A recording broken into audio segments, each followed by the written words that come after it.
고마우신 아버지 하나님, 오늘도 주 앞에 감사와 찬송으로 이 하루를 시작합니다. 우리에게 영원토록 예배 받으시며 찬송 받으시기에 우리에게 합당하신 하나님이 되어주셔서 우리로 하여금 비로소 이제 찬송하며 예배할 수 있는 나날의 삶을 우리에게 새로운 인생으로 주셨사오니 우리들의 인생은 이제 기쁨으로 찬송하는 것이요 영광 가운데 주님을 뵐 수 있는 그 같은 삶을 저희들이 이제 살게 되었사오니 아버지 하나님의 은혜요 이 모든 것은 주께서 하신 결과임에 감사드립니다. 오늘도 주님의 말씀으로 시작하기를 원하는 성도들 위해 하늘의 영광의 말씀이 들려줄 수 있도록 도우시기를 원하오며 예수님의 이름으로 기도하옵나이다. 아멘.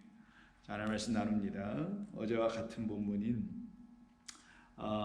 누가복음 2장 25절 이하 32절입니다. 함께 읽겠습니다. 예루살렘에 시므온이라 하는 사람이 있으니 이 사람은 의롭고 경건하여 이스라엘의 위로를 기다리는 자라. 성령이 그 위에 계시더라. 그가 주의 그리스도를 보기 전에는 죽지 아니하리라 하는 성령의 지시를 받았더니 성령의 감동으로 성전에 들어가매 마침 부모가 율법의 관례대로 행하고자 하여 그 아기 예수를 데리고 오는지라. 시므온이 아기를 안고 하나님을 찬송하여 이르되 주제여 이제는 말씀하신 대로 종을 평안히 놓아 주시는도다. 내 눈이 주의 구원을 보았사오니 이는 만민 앞에 예비하신 것이요 이방을 비추는 빛이요 주의 백성 이스라엘의 영광이니이다. 아멘. 우리는 어제 이 본문을 가지고 시므온을 통해서 우리에게 주시는 하나님의 말씀을 진리적 차원에서 듣게 되었습니다.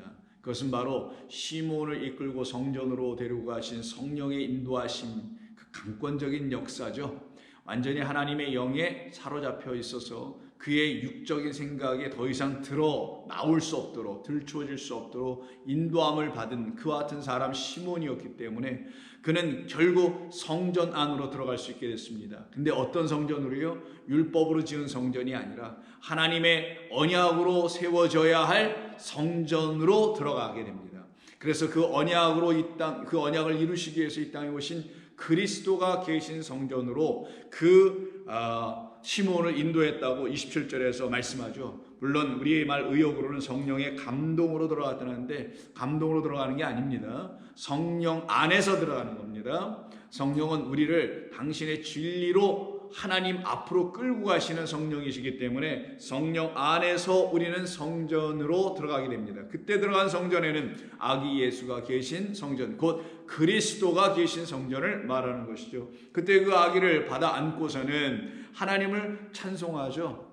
이때 찬송하다가 여러분 아시다시피 축사하다는 뜻이었다고 했죠. 그 떡을 축사하여 하늘을 우러러 축사하여 그 떡이 하늘에서 내려온 만나로 다시 먹게 하는 역사를 일으키게 하신 그 표적 오병이어의 이야기 속에서 등장된 그 축사가 바로 이 율로게오인데 여기서는 찬송이라고 다르게 번역을 했습니다만은 본래는 축사입니다. 근데 축사라는 말 또한 우리말로는 축사가 될 수 있습니다만은 이게 본래적 의미가 하나님께서 주신 것을 온전히 취하여 그것을 온전한 것으로 말하다라는 의미를 본래적으로 갖고 있는 거예요. 하나님께서 주신 것 율법을 가지고 그것이 우리에게 말하려고 하는 그 본래적인 것, 그 온전한 것을 제대로 말하는 것, 선하게 말하는 것, 이걸 갖다가 영어로 to speak well of라고 하는데 그래서 그 단어로 번역해서 그렇게 영어로도 번역할 수 있는 단어가 이 율로게오예요. 바로 그렇게 지금 축사하게 됐던 것은 마치 예수님께서 떡을 들고 축사하셨던 것처럼 떡은 누구? 우리 주 예수 그리스도 당신, 이 떡은 내 몸이요라고 하는 그 떡, 하늘에서 내려주신 만나가 당신이란 떡으로 먹지 못하여 광야의 백성들이 죽었던 것과는 달리 너희들은 나 바로 하늘에서 온 인자를 이 광야에서 다시 나로 먹어야만이 저 광야, 마귀가 지배하고 있는 광야, 시험이나 주고 있는 광야, 돌을 떡으로 만들게나 하는 광야, 높은 데서 뛰어내리게나 하라는 광야, 그런 거짓된 광야가 되어버린 그 성전에서 내주는 그 떡으로 먹는 자의 삶이 끝나 더 이상 하나님의 말씀을 사망의 양식으로 먹지 않고 내가 들려주는 이 말 하늘에서 온 만나인 나, 떡, 내 몸으로 말미암아 너희가 다시 듣게 되면 생명의 떡, 생명의 말씀으로 너희들이 취하게 된다라는 그 축사였죠. 그때 떡을 들고 하시잖아요. 여기서도 시몬도 그 떡으로 오신 누구를 붙들고 누구를 안고 누구를 손에 들고요. 그 어린 아기 예수, 그 떡으로 오신 그 외양간의 구유의 동물들의 짐승들의 먹잇감으로 오신 우리들한 짐승들이 반드시 취해야 될 진리라는 생명의 양식 말씀으로 오신 그 그리스도를 하나님께 축사하는 거예요. 오병이와 똑같은 이야기입니다. 하나님, 이 어린 양, 이 어린 예수, 이 하나님께서 우리에게 주신 이 몸인 그리스도의 생명의 떡이 우리에게 구원의 떡이 되게 하여 주옵소서. 우리를 축복해 주시는 떡이 되게 하여 주시는 줄로 믿는다라는 겁니다. 그랬더니 이 사람이 시몬이 그렇게 하나님께 축사하자마자 하늘에서 그에게 임한 하나님의 영으로 감동된 말이 있어야 되겠죠. 그의 마음의 확신으로 그의 심령에 하나님께서 주시는 생명의 말씀이 있어야 되지 않겠어요? 그 생명의 말씀에 대한 선포를 29절 이하에서 하는 겁니다. 주제예요. 이제는 말씀하신 대로 종을 평안히 놓아주시는도다. 어제도 말씀을 드렸습니다만 이거는 평안히 내가 갈 때가 됐으니까 저를 이제 평안히 놓아주세요. 그런 말이 아니라 그랬죠. 제가 율법이라는 그것에 의해서 붙잡혀 있었던 죄의 삶, 율법 성전에 의해서 붙잡혀 있었던 죄의 삶, 나의 육신의 생각에 의해서 붙잡혀 있었던 나의 인생, 이 모든 것에서 나를 자유케 해주는 아폴로 해주세요. 나를 풀어주세요. 나를 자유케 해주세요. 나를 신원하게 해주세요. 새로운 삶이 내 가운데 일어나게 해주세요라는 그 차원이 이제는 그 기도가 내게 여기서 이루어졌습니다. 무엇에 근거하여? 당신이 말씀하신 말씀대로 레마라는 말씀으로 성령이 내게 가르쳐 주신 그 말씀이 정말 다 진리였네요 라고 하여 그 주신 말씀대로 나를 평강의 말씀 안에서 평강의 아버지 하나님께서 나를 풀어주셨습니다 라고 고백을 하는 겁니다. 이거는 누구에게 이루어지는 겁니까? 그 그리스도라는 예수를 만난 사람들에게 어디에서? 자기라는 그 존재들 안에, 그 심령 안에, 그 심령을 하나님의 거룩한 처소로 삼기 위해서 오신 그리스도를 머리로 받아 영접한 그 거룩한 처소가 되어 있는 그 성전들 안에서만 이와 같은 고백이 터져나오는 거예요. 이런 눈에 보이는 성전에서 고백하는 것이 아니라 여러분들이라는 성령에 전이 되어야 될 그 심령들 안에서 이런 찬송, 이런 고백이 터져 나오게 되는 겁니다. 그때 30절에서 말씀하기를 계속해서 시몬은 말합니다. 내 눈이 주의 구원을 보았사오니 이는 만민 앞에 예비하신 것이요 이방을 비추는 빛이요 주의 백성 이스라엘의 영광이니이다 라고 합니다. 그런데 여기서 우리가 좀 주목해서 보아야 될 것이 32절인데 왜 그런 거냐면 이방을 비추는 빛이라고 되어 있어요. 그러면 유대인들에게 비치는 빛은 아니었나요? 이스라엘 백성들이라고 하는 소위 유대인들에게 비치는 빛이 아니고 우리 예수님은 그럼 다른 이방인들에게만 비치는 빛으로 오셨나요? 그런 일 없죠. 근데도 불구하고 왜 여기서 이방을 비추는 빛이라고 시몬은 얘기하게 됐을까요? 시몬이 얘기했다고 보십니까? 아니면 성령이 그의 입을 역사하여 그렇게 말하도록 하게 됐던 것일까요? 후자겠죠. 그럼 후자인 성령이 그의 마음을 주장하여 그에게 이미 주었던 진리가 그에게서 깨달아지니 그가 우리 주님이 오신 것은 저 그리스도는 이방을 향한 빛이셨구나라는 것을 이렇게 그의 입으로 말하게 된 것은 우연이겠어요? 아니죠. 성경이 본래부터 약속해놓은 그것을 이루어 내신 하나님의 하신 일이 저 그리스도라는 어린 예수, 아기 예수에게 지금 나타나 있다는 걸 보았기 때문 아니겠습니까? 그러면은 이방을 비춘다는 그 말의 의미가 뭔지를 이해해야 되겠죠. 자, 그럼 여기서 이방인 말고 그 반대 대척점에 있는 것은 유대인이죠. 이게 유대인과 헬라인이란 말이 서신서에 많이 등장하는 거 여러분 들어보셨을 겁니다. 그때 유대인과 헬라인이란 그 이방인들, 이 둘이 그럼 민족적인 유대인, 민족적으로 다른 유대인과 다른 이방인들을 말하는 것일까요? 성령이 말하는 것이? 자, 아니라면 무엇을 의미할 거예요? 그럼 성경이 그럼 유대인만을 향하고 또 이방인만을 향한 민족적으로 어느 특정 민족만을 향한 것이 하나님의 구원이요. 그것을 지금 시몬이 난 주의 구원을 보았습니다 라면 다른 민족은 어떻게 하고요? 다른 여타의 많은 수많은 이 땅의 사람들은 어떻게 할 거예요?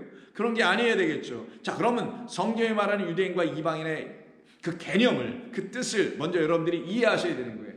성경이 말하는 유대인이라는 것은 율법을 가진 자를 말하는 것이고, 그러면 이방인은 그 율법을 갖고 있지 못한 자예요. 좀 더 확장해 볼까요? 성경이 말하는 율법으로 성전을 세운 사람들이 유대인이란다면 이방인들은 그 율법이 없어서 성전을, 눈에 보이는 돌성전을 세우지 않고 있는 사람들을 말합니다. 그런데 이방인의 빛이라고 되어 있지 않습니까? 이방인을 비추는 빛으로 저 그리스도가 오신 것이다라면 이쪽 성전을 세우고 있는 그 율법을 갖고 있는 유대인들에게는 빛이 아니고, 이 성전이 없는 어떤 이방인들이라는 상징적 의미에서 이방인, 율법이 없다라는 그런 이방인, 성전도 없다라는 그런 이방인들에게 빛이 비춘 그런 구원의 주님으로 오셨다는 건 아니겠어요? 그럼 여기서 민족적 의미가 아니라 유대인들 안에서도 이방인이라는 이 개념, 즉 어떤 걸 갖고 있지 않는, 율법을 더 이상 갖고 있지 않는, 성전에 더 이상 묶이지 않고 거기서 자유와 아폴로 되어 있는 상태, 풀려져서 나와 있는 상태의 유대인, 겉으로는 민족적으로 한국인, 미국인, 유대인 같아 보이지만 사실은 성경에서 말씀하고 있는 이방인들에게 비추는 빛을 받게 될 그런 이방인들, 그리스도라는 생명의 빛, 세상의 빛을 영접하게 될 그런 이방인들, 빛은 비쳤으되 빛을 어둠이 영접하지 않더라고 했던 그런 존재들인 유대인들이 아니라 그 이방인들이라는 것은 누구냐? 율법이 그들에게서 이제 풀려져 나가고 성전에서 그들이 자유와 나와서 성전 없는 자, 율법이라는 글자로 쓴 조문의 근거에서 사는 자들이 아닌 그런 사람들을 놓고 누구라고 총칭한 거냐? 지금 이 본문에서는 이방인이라고 하는 거예요. 유대인들은 실패했다. 저들은 도저히 안 되는 사람들이다. 그래서 복음은 이방인들을 향하여 가는 것이다. 이런 얘기가 아니라는 거예요. 그건 선교학에서 얘기하는 건지 난 잘 모르겠지만 복음은 그런 차원으로 확장돼 나가는 것도 아니고 특정인을 향해서 가는 것도 아니기 때문입니다.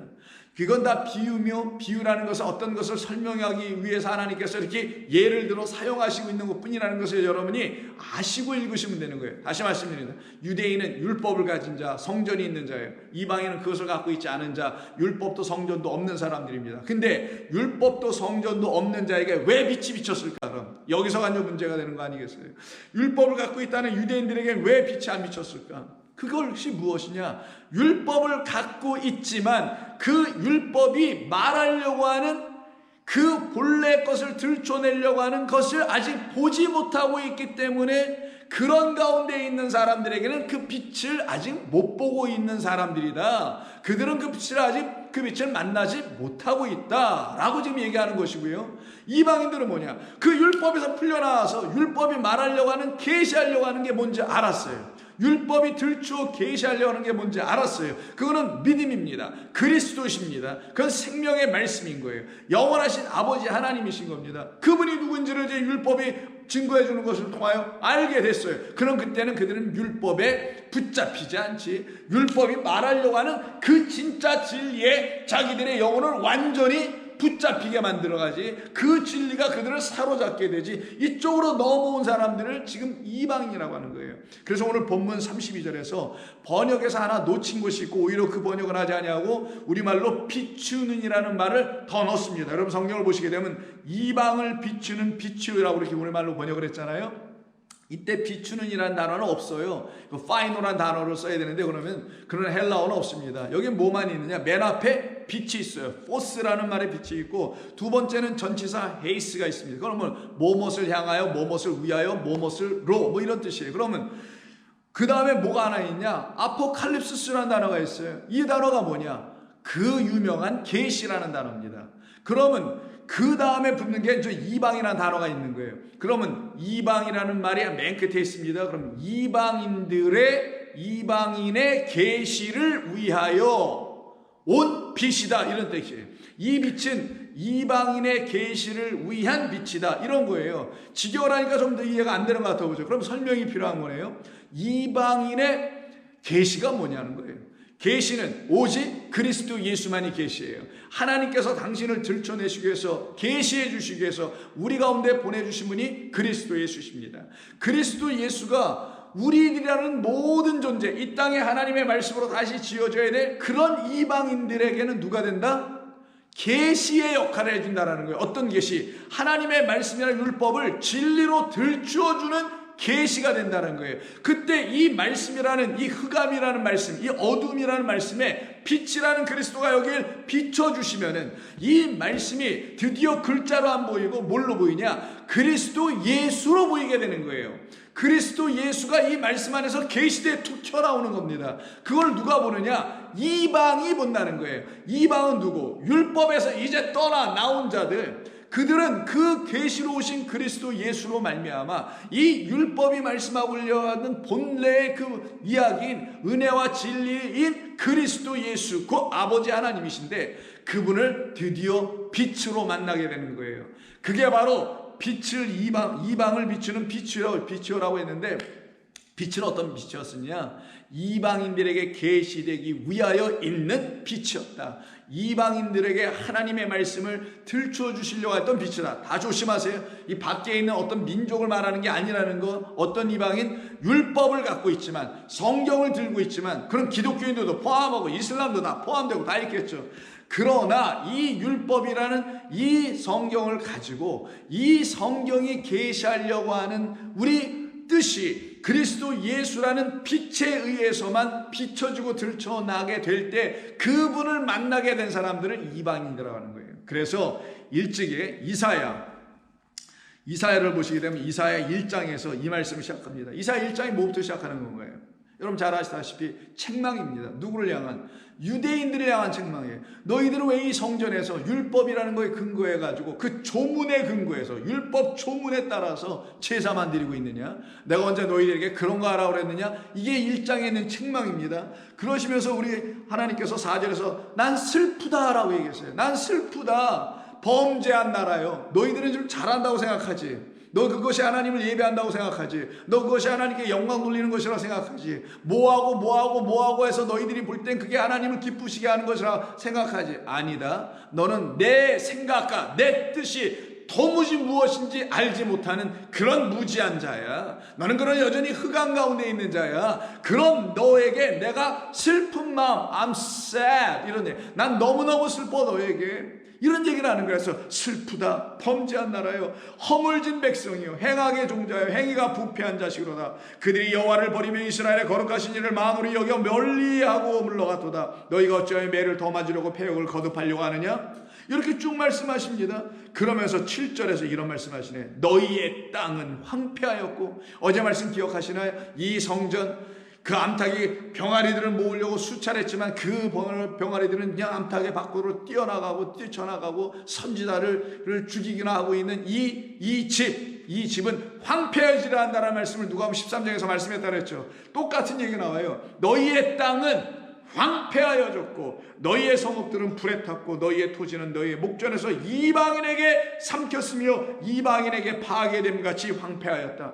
그러면 이걸 역사적으로 생각하는 사람들은 이방인 느부갓네살 왕이나 이런 바벨론 신흥 제국에 의해서 이들이 결국은 멸망당할 것이라는 그런 역사적인 표피적인 것으로만 읽고 멈출 수 있지는 않을까요? 이게 단순히 그런 말일까요? 그럼 여기서 하나님께서 이방인에게 파괴된다 할 때 그 이방인이 누굴까요? 이방인의 빛으로 오신 분이 누구예요? 이방인들에게 계시가 되어 오신 분이 누구냐고요? 그러면 이방인에게 계시되어서 그 황폐한 집 완전히 무너뜨려 버릴 거예요. 썩어 문드러져 있는지 완전히 돌 위에 돌 하나 남김없이 무너뜨려 버릴 거야라는 그분은 겉으로 볼 땐 유대인이죠. 그러나 그분은 누굽니까? 그러면은 그 유대인들이 갖고 있지 못한, 그들은 율법과 성전만 갖고 있으니까. 근데 은혜와 진리를 갖고 있는 진짜 이방인, 그래서 선한 사마리아인이라는 그 비유 속에서 나온 그 사마리아인, 유대인들은 제사장과 레인들은 다 그 죽어가는 사람을 피해갔지만 그 사마리아인, 그들이 볼 때는 이방인, 죄인처럼 보이고 돼지처럼 개처럼 보이는 그 선한 사마리아인으로 대두되고 있는 그리스도의 예수는 그들의 눈에 완전히 이방인 아니겠냐고요. 그래서 이방인이 이 성읍을 파괴할 거라는 거예요. 어떤 성읍? 돌 위에 돌 하나도 남김없이 황폐해지게 되게 할 그 이방인이 올 거라는 거예요. 그리스도 예수입니다. 그 그리스도 예수에 의해서 완전히 파괴되는 일이 있어야만이 이 성전에서 하나님께서 주신 본래의 뜻을 헛된 것으로 대상 취하여 헛된 허물진 백성이, 그리고 죄악의 백성, 행악의 종자들이 되지 아니하고 거기서 풀려나와 하나님의 빛을 받는 진짜 이방인들이 될 거야. 그래서 하나님께서 역사 속에서 이방인들이 유대인을 점령하는 것을 허락하신 겁니다. 그런 그림을, 그런 역사적인 사건을 우리로 하여금 그걸 통하여 하나님의 뜻을 알 수 있는 새로운 영적 그림으로 우리에게 그려주신 것 아니고 뭐겠어요? 왜? 진짜 이방인, 하나님의 말씀을 갖고 있는 진짜 그 이방인, 율법의 조문이 끝나고 오직 영으로 살아가고 있는 그 이방인들, 율법에 있는 자들이 볼 땐 야 너희들은 왜 그러고 있는 거야? 아직 이 율법도 안 지키고 성전도 안 지키고, 그래서 그들이 볼 땐 전부 다 이방인이요 죄인처럼 보였던 그 죄인이라고 하는 이방인들이 오히려 하나님의 말씀을 온전하게 갖고 있다는 거예요. 그들이 어떻게 해요? 마치 여리고성을 무너뜨리는 것처럼 이 성을 무너뜨리게 되는 거고, 그래서 예수님께서 돌 위에 돌 하나 남긴 것이 다 무너뜨리게 될 것이라는 자신을 마치 그 이방인처럼 내놓고 말씀하셨던 것입니다. 그래서 이사야서 42장을 보시게 되면 이 말씀이 계속 나와요. 1절, 내가 붙드는 나의 종, 내 마음에 기뻐하는 자 곧 내가 택한 사람을 보라. 내가 나의 영을 그에게 주었은즉 그가 이방의 정의를 베풀리라. 이때 정의라고 표현되어 있지만 이건 정의가 아니라 미슈파트예요. 심판입니다. 판관기, 소위 사삭이라는 말이 사사란 말이 아니고 심판자라는 뜻이에요. 판단하다. 판단은 누구만 하시죠? 하나님만 하십니다. 하나님은 선한 것으로만 판단하시는 거예요. 근데 우리 인간은 선과 악으로 하잖아요. 우리는 둘이 없으면 판단할 수가 없어요. 무슨 판단할 수 있는 근거, 기준이 있어야만 판단할 수 있는 사람들이에요, 우리 인간은. 그래서 이런 기준에 근거하여, 이런 법에 근거하여, 이런 말에 근거하여 볼 때 당신이 이런 잘못을 했네, 이렇게 판단하죠. 그래서 우리는 이 두 가지를 가지고 하는 거예요. 자기가 갖고 있는 기준이라는 하나를 가지고 그 기준에 들지 못한 저쪽 건너편에 있는 것은 악하고 이건 선한 것이라요. 그렇게 둘로 나눠, 선악으로 나눠서 판단하는 자들이거든요. 근데 하나님은 그렇게 판단하지 않으세요. 당신이 선이세요. 그냥 당신이 선이시기 때문에 당신으로만 판단하여, 하나님의 판단은 완전한 것이며 하나님의 심판은 그래서 또 완벽한 것이에요. 그런 심판하는 사람을 늘 놓고 판관기, 공동면의에서 그렇게 번역을 했고, 우리 개역개정성경에서 사삭이라고 했죠. 그게 다 미슈파트라는 단어입니다. 샤파트, 심판하다, 판단하다, 이런 뜻이에요. 그러면 여기서 지금 42장, 내가 사랑하는 종, 나의 종, 내가 붙드는 종, 내가 기뻐하고 내가 택한 사람을 보라, 나의 영이 그에게 힘이 있다. 당신의 영을 갖고 있는 사사들만, 사사기를 보시면은 그 여호와의 영에 임했던 기드온이든 바락이든 여러분 다 아시는 그런 모든 그 사사들은 하나님의 영을 가진 자들이요, 그들이 바로 이방의 정의를 베풀 수 있는 자. 어떤 이방?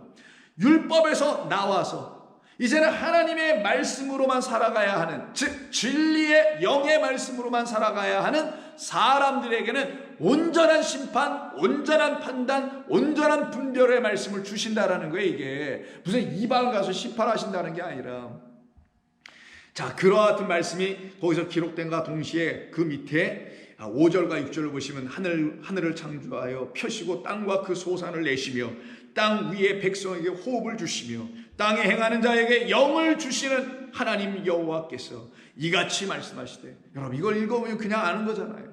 하나님의 소원이 뭔지를 아시잖아요. 저와 여러분이 하나님의 소원 하나밖에 없습니다. 당신의 영을 주시겠다라는 거예요. 근데 이거를 피해 사람들이 하나님의 영을 받는 것이 너무 이해가 안 되고 어려워서 그런 건지, 아니면 그게 납득이 안 돼서 그런지 하나님의 영에 관심 없고 그냥 다른 것에 관심이 있는지 모르겠는데, 하나님의 소원은 이거 하나밖에 없어요. 우리에게 당신이라는 영, 당신 안에 있는 영, 혹은 당신의 영을 주시길 원하시는 거예요. 그래서 영을 주시는 하나님 여호와께서 이같이 말씀하시기를, 나 여호와가 의로 너를 불렀은즉 내가 너의 손을 잡아 너를 보호하며 너를 세워 백성의 언약과 이방의 빛이 되게 하리라. 그럼 누구겠어요? 이걸 듣는 이사야만이겠습니까? 아니죠. 원래 이사야가 먼저가 아니죠.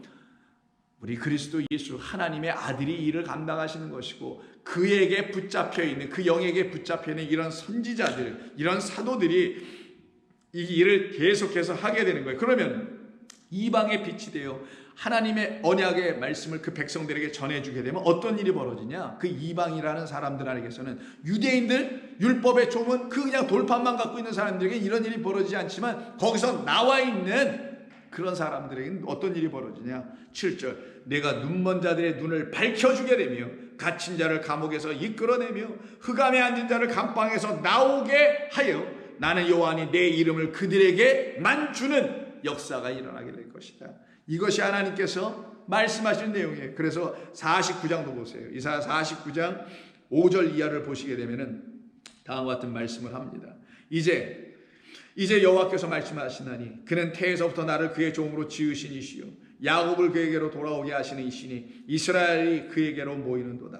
그러므로 내가 여호와 보시기에 영화롭게 되었으며 나의 하나님은 나의 힘이 되셨도다. 그가 이르시되 네가 나의 종이 되어 야곱의 지파들을 일으키며 이스라엘 중에 보존된 자를 돌아오게 할 것은 매우 쉬운 일이라. 내가 또 너를 이방의 빛으로 삼아. 왜 이런 말을 썼을까요? 여기서 그냥 이스라엘들만 구원해내면 되는 거잖아요. 근데 뭐예요?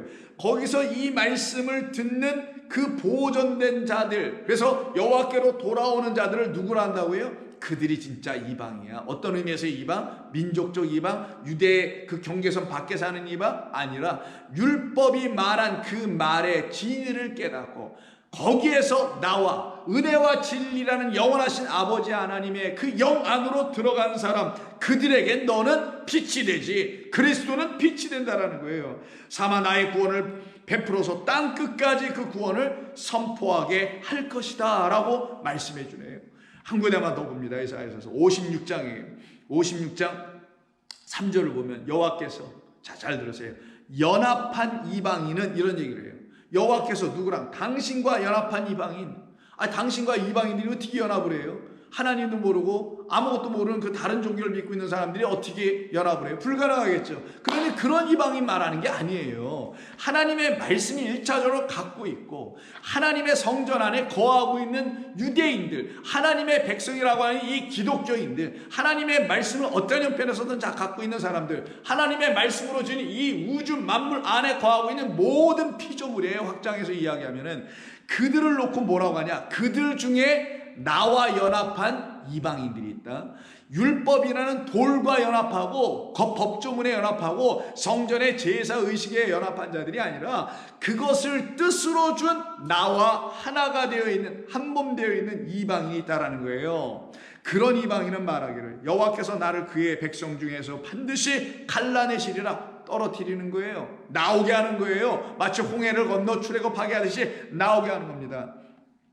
갈라내라 하지 마시고 고자도 말하기를 나는 마른 나무라 하지 말라. 그 밑으로 쭉 내려가서 6절 또 여호와께서 연합하여 그를 섬기며 여호와의 이름을 사랑하며 그의 종이 되며 안식일을 지켜 더럽히지 아니하며 나의 언약을 굳게 지키는 이방인마다, 이런 말씀을 쓰시네요. 이방인이 언제 언약을 지키고 안식일을 지키고 여호와 이름을 사랑하고 여호와 연합을 했었어요? 어떤 이방인들이 이런 이방인들이 있었습니까? 아니죠. 그런 이방인을 말하는 게 아니에요. 있다 하면 뭐 몇몇 되지도 않는 이방인을 놓고 얘기했겠어요? 이것은 하나님의 말씀을 갖고 있어서 그 말씀이 지향하고 가르치려고 하시는 그 뜻을 깨달아 알게 돼요. 더 이상 사람들의 전통과 유전을 따라 배우거나 그들의 말에 휩쓸려 끌려가는 사람들이 아니라 오직 여호와의 영을 따라 그 말씀에 순종하여 그 말씀대로 지어져 가려고 했던 사람들을 얘기하는 거예요. 그런 사람들을 지금 다 이방이라고 설명하는 겁니다. 그러니까 연합이 가능하죠. 이들을 놓고 뭐라고 한다고요? 나의 언약을 굳게 지키는 자들이요, 이들은 내 집에서 기도하는 자들이다. 그래서 내 집은 기도하는 자들이요 집이요 만민이 기도하는 이 안에 거하는, 그건 어떤 성전이에요? 그럼 그 집은 황폐된 그 성전이 아니죠. 율법으로 지어진 성전이 아니라 언약의 말씀으로 완전히 새롭게 지어진 그리스도 예수라는 하나님의 언약으로 지어지게 될 성전 안에 거한 사람들인 거예요. 이건 눈에 보이는 성전이 아닙니다. 그래서 여러분, 이 언약을 굳게 지키도록 하게 하시기 위해서 이 돌 성전을 붙들고 살아가고 있는, 그게 바로 어떤 의미냐면 이 세상의 모든 종교를 말하는 거예요. 사실은 하나님을 알지 못하고 하나님을 그 온전한 뜻으로 알지 못하면 그게 기독교라 할지라도 그게 유대교라 할지라도 다 헛된 종교에 불과한 겁니다. 그런데 그 하나님의 말씀을 온전히 깨달아 알게 되고 그 하나님 누구신지 알게 되면 거기서 다 떠나 나오게 되는 거예요. 그리고는 어떻게 되냐? 하나님의 언약의 말씀 안으로 들어가는 거죠. 근데 그것이 무엇인지를 모르면 어떤 일을 하냐? 기독교 안에 있어도 유대교 안에 있어도 하나님을 우상으로 섬기게 되고 너희 아비는 나의 아버지와 다르다. 너희 아버지는 마귀고 나의 아버지는 참 하나님이시야 라고 하는 이렇게 완전히 갈라짐의 역사가 일어나게 될 수밖에 없게 되는 겁니다. 그래서 그와 같은 예를 하나 알려주신 것이 모세가 시내산에 올라가서 율법을 받습니다. 그래서 율법을 가지고 결국은 어떻게 합니까? 이스라엘에게 하나님께서 당신의 뜻을 알려주기 위해서 회막도 주고 나중에 성전도 짓고 율법에 따라 살아가게 하셨죠. 그런데 그들이 했던 것은 뭡니까? 그 율법으로 율법 종교만 만들고 끝나고 말았던 것이죠. 그거에 대한 지적, 그거에 대한 가장 큰 문제점이 무엇인지를 가르쳐줬던 것이 너희들 그렇게만 하고 있으면 이 꼴 난다. 이게 뭐예요? 바로 율법을 받아 가지고 오는 그 자리에서 바로 어떤 일을 합니까? 송아지에다가 금으로 장식을 하고 그걸 놓고 하나님이다, 우리를 출애굽하게 하신 신이다라며 거기서 뒤를 띄고 그를 찬송하며 예배하는 일이 벌어지죠. 그때 모세가 돌판을 들고 내려와서 그 광경을 보고 어떻게 합니까? 그것을 기록해 준 것이 여러분 잘 아시는 대로 출애굽기 32장 19절에 진에 가까이 이르러 그 송아지와 그 춤추는 것들을 보고 크게 노하여 손에서 그 판들을 산 아래로 던져 깨뜨렸다라고 되어 있어요. 이게 단순히 모세가 화가 치밀어서만 이렇게 던지고 깨뜨린 것일까요? 아니면 이렇게 하게 하신 하나님의 뜻이 또 있는 것일까요? 자, 한번 생각해 보시죠. 던져서 깨뜨려 버립니다. 모세가 그들이 만든 송아지를 가져다가 다 불살로 가루로 만들어서 그들에게 뿌려 이스라엘 자손으로 다 마시게 합니다. 그리고서 하는 얘기가 뭡니까? 너희들은 지금 하나님께서 너희들을 출애굽시키시고 너희들 거기서 인도하여 광야로 내어놓으신 이끌어오신 뜻이 무엇인지 아직도 모르는구나. 무엇을 가지고도 이 10개의 재앙을 가지고서도 모르는구나. 그것이 뭘로 바뀐 거예요 지금요? 10개의 계명으로 바뀌어 있는 거잖아요. 그것은 뭡니까? 하나님의 10개의 계명이라는 10계명이 그들에게 하나님의 뜻을 가르치고 하나님의 영을 부어주시며 하나님의 백성 이방인들로 만들어 가시는 그 뜻을 이루어내는 그 계명이 되지 못하면 그건 그들에게 여전히 뭐가 된다? 출애굽 이전에 애굽 땅이라는 이 세상이 내어주는 10개의 정확한 똑같은 양쪽의 재앙이 된다는 거예요.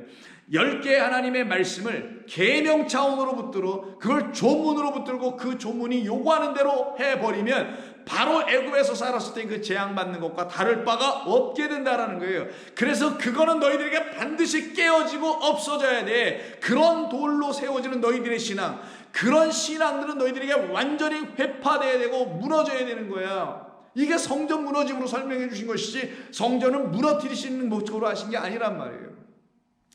그것이 이들 가운데 역사된 게 이 돌판을 던져 깨트려 버렸던 것입니다. 그래서 돌판이 던져서 깨트려지면 그들이 갖고 있는 하나님의 말씀을 조문으로 갖고 있다는 것을 깨트려 버려 없으시려고 한 것이고, 조문으로 갖게 되면 그들은 그 말씀 10계명을 가지고 10계명 때문에 오히려 어떤 일이 벌어지냐, 재앙과 저주를 받아요. 끊임없는 재앙만 받는단 말이에요. 그래서 그걸 깨어버리는 거예요 그들에게서. 그리고는 그들에게 어떻게 합니까? 34장에 가서 다시 돌판 2개 가지고 올라와라 하셔서는 똑같은 내용을 적어주시면서 이때는 뭐라고 말씀하시죠? 34장 27절 여호와께서 모세에게 이르시되 너는 이 말들을 기록하라. 내가 이 말들의 뜻대로라고 하잖아요. 여기 이 말들로 하는 게 아니라 이 말들 10계명의 뜻대로 너와 이스라엘과 언약을 세웠습니다. 하나님이 세운 건 이 돌판에 있는 기록된 말로 세운 게 아니라 돌판에 기록된 10개의 그 말의 뜻으로, 그 10말씀의 뜻으로 계약을 맺고 언약을 맺으셨다고 하잖아요. 모세가 여호와와 함께 40일 40야를 거기에 있으면서 떡도 먹지 아니하였고 물도 마시지 아니하였으며 여호와께서는 언약의 말씀 곧 10계명, 이거 지우라 그랬죠. 여러분 성경에 다 지워졌을 겁니다. 10말씀이라고 되어 있어요. 계명 없습니다. 여기 미추바라는 이런 단어 없고요. 여기 그냥 다바르 그리고 열이라는 단어밖에 써 있잖아요. 10말씀을, 언약의 말씀은 바로 이 10말씀이 되어야 돼. 이 10말씀이 너희들에게 언약의 말씀이 되어야 돼. 이 언약의 말씀이 너희들에게 주어지기 위해서 이걸 계명으로 주지 않고 이제 너희들에게 말씀으로 주는 거야. 어떤 말씀? 너희 안에서 세워져야 될 언약을 주는 말씀으로 내가 다시 주는 거야. 근데 그 언약의 말씀으로 갖고 있지 않냐면 너희들은 여전히 계명으로 갖게 되는 거야. 근데 이스라엘 백성들이, 그 유대인들이 계속 그걸 계명으로 갖고 있었어요. 그래서 하나님께서 선지자들을 계속 보내신 거예요. 그 황폐한 집에다가, 이 무너져야 될 집에다가. 그랬더니 선지자들을 어떻게 따갑니까? 우리 예수님께서 전부 다 죽여버리고 전부 다 피를 흘렸네, 이 제단에서. 그 얘기를 하셨잖아요. 그리고는 어떻게 합니까? 그런데도 너희들이 말을 듣지 않고 너희들이 돌이키지 않아. 그래서 어떻게 해요? 너희들 중에 나의 말을 듣는 그 사람들을 내가 이방인이라고 부른다. 그러면 너희들은 어떻게 하겠냐? 그 이방인들 더 박해하겠지. 왜 너희들은 율법대로 안 사는 거야? 왜 이 계명대로 안 따라오는 거야? 그래서 더 박해하겠지. 그러면 이들은 어떻게 되는지 아니? 더 내 것이 된다. 그들은 나를 피난처로 원신처로 산성으로 삼아서 내 안으로 점점점 들어온다. 이게 내가 아는 구원의 방식이라는 거예요. 그래서 성도가 박해받고 어려움을 당하는 건 기뻐해야 할 일입니다. 그것을 일부러 해야 될 이유까지는 없습니다만 하나님께 뜻대로 하나님이 하시는 대로 되는 것뿐이지만 여러분들은 그런 걸로 인해서 두려워할 게 없고 걱정할 게 없어요. 오히려 감사해야 됩니다. 내가 그 안에 지금 들어가 있는 거구나라는 걸 깨달아 알게 되는 거죠. 그래서 바로 이와 같이 율법을 계명, 조문으로 달달달 외우거나 그것을 가지고 어떻게 해야 하거나 이런 것이 아닌 것을 깨달아 알게 된 사람들이 드디어 어떻게 한다고요? 그거를 버리게 돼 있어요. 그거를 버리고 오직 하나님의 말씀은 그 새 언약은 예레미야 31장에서 말씀한 것처럼 이제는 우리의 마음에 써주시고 누군가 이걸 가르치는 게 아니라고 하죠. 그리고는 어떻게 해요? 하나님의 영이 우리 마음 안에 들어오셔서 그 마음 안에 기록된 걸 때마다 시마다 꺼내서 여러분들에게 때마다 시마다 가르쳐 깨우쳐 주시는 이 쏠쏠한 맛, 이 재미, 이 기쁨, 인생의 재미 다른 데서 찾지 마시고 이 기쁨을 여러분이 왜 놓치고 살아야 되냐고. 예수 믿는 사람들이 도대체 어떤 세상에 이렇게 재미있는 게 많아서 거기에 기웃기웃거려야 되냐고요. 그것도 뭐 재미는 있겠지. 그러나 이거보다 더 좋은 게 어디 있어요, 여러분? 비교할 게 있습니까? 있으면 아직 예수 믿는 거 아니지. 그래서 고린도후서 3장 2절에서 너희는 우리의 편지라 이렇게 써요. 여기서 너희는 이방인입니다. 고린도전서니까, 후서니까. 너희 이방인들은 우리의 편지라. 어떤 이방인? 그리스도를 생명의 빛으로 받게 될, 그 계시된 빛으로 오신 그리스도를 받게 될 이방인들, 너희들은 우리의 편지라. 편지는 뭐예요? 쓰는 거네요. 우리에게 있는 하나님의 말씀이 너희들의 심령 안에 지금 기록되고 있다라는 거예요. 우리 마음에 썼고 우리도 썼다. 우리 안에도 써져 있다. 무사람들이 다 알고 읽는 바라. 그래서 우리는 이런 말씀을 읽는 게 아니라 이 말씀을 읽고서는 어떻게 해요? 이게 우리의 마음 안에 하나님의 생명의 양식으로 다 생명활자가 되어 들어오는 거죠. 너희는 우리로 말미암아 나타난 그리스도의 편지니, 계시된 그리스도의 편지니, 이는 먹으로 쓴 것이 아니요 오직 살아계신 하나님의 영으로 쓴 것이며 또 돌판에 쓴 것이 아니요 오직 육의 마음판, 여러분의 마음밭에 가로 새겨주신 것이요 우리가 그리스도로 말미암아 하나님을 향하여 이같이 확신이 있으니 우리가 무슨 일이든지 우리에게서 난 것같이 스스로 만족할 것이 아니요 우리의 만족은 오직 하나님으로부터 난 것이라. 하나님으로부터 나느니라. 6절 그가 또한 우리를 새 언약의 일꾼되게 만족하게 하셨으니 율법의 조문으로. 언약에는 반드시 얘기에 붙어 있어요. 이제 언약은 이런 것이다. 율법의 조문으로 한 것이 아닌 오직 영으로 함이니 율법 조문은 죽이는 것이요 영은 살리는 것이기 때문이다. 이들이 바로 그리스도를 생명의 떡, 축사된 떡으로 안으로 갖게 됨으로 말미암아 율법이라는 하나님의 이 율법 조문이 다 영의 말씀, 날 살리는 레마로, 진리로 다 새롭게 바뀌어져 들리게 됩니다. 그래서 그와 같이 들리는 사람들은 정죄할 자가 없어요. 결코 정죄함이 없나니 그런 거예요. 그래서 누구 안에서? 그리스도 예수 안에서는 결코 정죄함이 없나니. 율법은 정죄하지. 그 법의 글자가 우리를 막 정죄하겠지. 근데 그 정죄는 세상 사람들이 생각하는 또 그런 정죄도 돼서도 안 되는데 또 그렇게 또 정죄를 하네. 너 왜 이거 안 해서 저거 안 해서 이런 식으로 정죄하죠. 그것도 물론 또 아니었는데도 율법은 우리에게 하나님의 자녀 되어 있지 못함을 정죄하는 것처럼 우리에게 보여지나. 그런데 감사하게 영광을 하나님께 돌려야지. 우리 주 예수 그리스도께서 이 율법의 조문을 영의 것으로, 영은 보이지 않는 것, 이게 그냥 의미 없게 사라졌다는 말이 아니라 내 안에 깨닫게 된 생명 말씀으로 다 들어오게 만들어 주셨네. 아멘. 그렇게 해주신 우리 그리스도로 말미암아 우리가 이제 더 이상 육으로 사는 자들이 아니요 영으로 사는 자가 되었네 라고 말을 하게 되는 겁니다. 그래서 예배소서 2장 14절에서도 말씀을 이렇게 하면 13절부터 볼까요? 이제는 전에 멀리 있던 너희가 그리스도 예수 안에서 그리스도의 피로 가까워졌느니라. 그는 우리의 화평이신지라 둘로 하나를 만드사 원수된 곳과 곧 중간에 막힌 담을 자기 육체로 허시고 법조문으로 된 계명의 율법을 이렇게 쓰잖아요. 명확하게. 그건 계명이었지. 열 말씀 언약이 아니었지. 법조문으로 된 계명의 율법을 폐하셨으니 예수님께서 나는 율법을 폐하러 온 것이 아니란 말과 이게 상반되는 것처럼 보이죠. 우리 예수님께서 폐하자는 건 있는 그 자체를 내가 왜 폐하냐. 이건 진리를 우리에게 주는 것인데 근데 너희들이 잘못 세우는 그 계명은 내가 폐하왔다라는 거예요. 사람의 전통 유전이라고 표현하셨던 그런 말이 있죠. 사람의 계명들. 그런 사람으로 이걸 취하고 말한 거, 사람의 생각을 이걸 전부 다 해석하고 말았던 것, 그거는 폐하는 겁니다. 십자가로 이 둘을 여기 15절 법조문으로 된 계명의 율법을 폐하셨으니 이는 이 둘로 자기 안에서 한 세 사람을 지어 화평하게 하셨기 때문이라. 그러니 이렇게 된 사람들 다 어떤 사람들이에요? 결국 하나님의 말씀으로 새로워지고 그 말씀 때문에 우리 안에 빛이 생기게 되고 그 빛으로 말미암아 내가 더 이상 율법이라는 종교 아래 갇히지 않게 돼. 이 세상은 다 율법 종교예요. 불교도 그렇고 기독교도 그렇고 다 율법 종교가 됩니다. 잘못하면은 뭐 기독교는 빼놓고 다 종교는 다 그렇게 되어 있으니까 그들이 말하는 경전적 종교들, 경전적 그런 교회들 이런 것이 된다는 걸 율법 종교라고 하는 거예요. 율법 아래에 있다고 하는 겁니다. 그런데 거기에 있지 아니하고 그런 우리에게 빛이 비춰져서 그 이방을 비추는 사도로 이 땅에 오신 그리스도로 말미암아 우리가 율법이라는 이 세상에서 자유로워지고 이 세상이 하늘나라 하나님이 지으신 멋지고 아름다운 하늘을 증거하는 아버지를 들춰내는 그런 복음으로 이게 다 다시 환원되어 보여지게 되니 이 어찌 감사하지 않을 수 있을까? 그러면 이방인들에게 빛이 비춰지는 이야기가 신약성경에서는 어떻게 증거되고 있는지 그건 내일 함께 또 말씀 나누겠습니다. 기도합니다.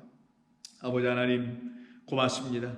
오늘도 저희들에게 주신 이 말씀을 통해서 우리 안에 있었던 율법의 조문들이 이젠 그리스도로 말미암아 생명의 말씀이 다 되게 하셨사오니 그 말씀으로 말미암아 우리라는 이방인들에게 계시되어 오신 참빛 그리스도 예수님을 영접하게 되었습니다. 알게 되었습니다. 만나게 되었습니다. 찬송하며 살게 되었습니다. 감사하며 예수님의 이름으로 기도드립니다.